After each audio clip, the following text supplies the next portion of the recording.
আমার প্রিয় ফ্রেন্ড সবাইকে জানাই হ্যাপি দেওয়ালি। আর অনেক চেষ্টা করার পর এই যে দীপটি উড়াতে চাচ্ছি আমি, কিন্তু পারছি না।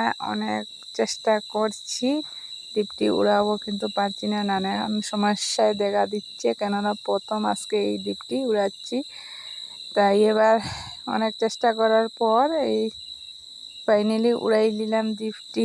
তাই এই দীপটি উড়ানো ভিডিওটি কেমন লাগলো বন্ধুগণ, ভালো লাগলে চ্যানেলটি সাবস্ক্রাইব করে পাশে থাকবেন আর ভালোবাসা দিবেন। আমার ভালোবাসা পাবেন। টাটা।